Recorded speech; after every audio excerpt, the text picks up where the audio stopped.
Minute आ जाओ, पहले उत्तर दो। एक मिनट हो जाओ बस। नगर पालिका की गद्दारी देखो क्या हाल करा है।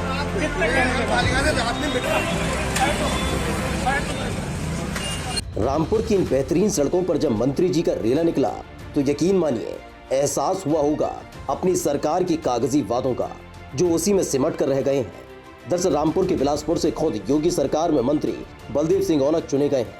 5 साल विधायक और मंत्री पद की मलाई काटने के बाद हकीकत से तब रूबरू हुए जब खस्ताहाल सड़कों से उनका सामना हुआ।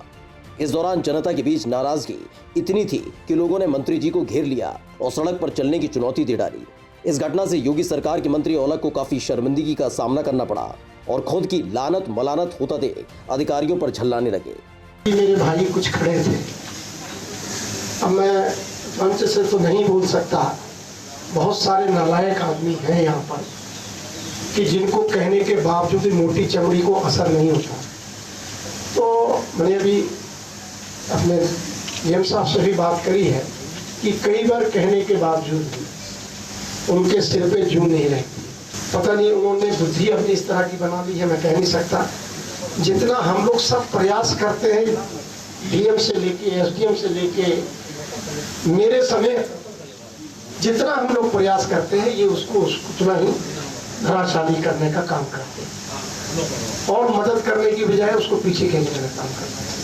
मुझे अफसोस है इस मंच से कहना पड़ रहा है, मुझे नहीं कहना चाहिए, पर फिर भी अब उसको भी हम देखेंगे, उसका भी कोई अंत होता है। मेरे ख्याल से अंत हो चुका है।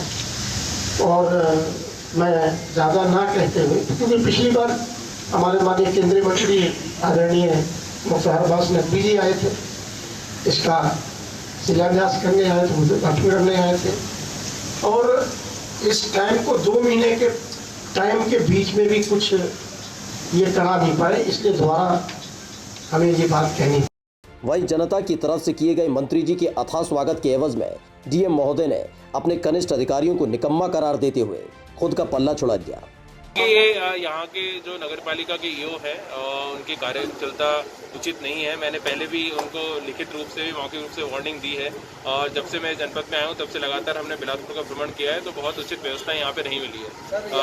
कई बार हमने उनको बताया, स्पेशली सीएससी में जो रोड आता है उस रोड पे गर्भवती महिलाएं आते हैं, एक्सीडेंटल लोग आते हैं, बीमार लोग आते हैं, तो उसके लिए 3 बार बताने के बाद भी प्रस्ताव तैयार ना करना कार्यकुशलता अच्छी नहीं होने का द्योतक है। और साथ साथ प्रदेश सरकार की भी ये मंशा है और निर्देश है कि जितने भी हमारे अस्पताल हैं वो सब लोग लिंक रोड अच्छे होने चाहिए, तो वो खराब श्रेणी में है। कहने के बाद भी नहीं करना, तो ये लापरवाही का द्योतक है। कड़ी कार्रवाई मैं इसमें करने जा रहा हूँ। फिलहाल मंत्री जी को एहसास हो गया होगा, जरूर लोकतंत्र में विधायक और मंत्री राजा बन जाते हैं, लेकिन उसकी भी तयशुदा सीमा है जो 5 बरस है, और वही 5 बरस मंत्री जी के पूरे हो चुके हैं। कर्म क्षेत्र टीवी के लिए रामपुर से राहुल की रिपोर्ट।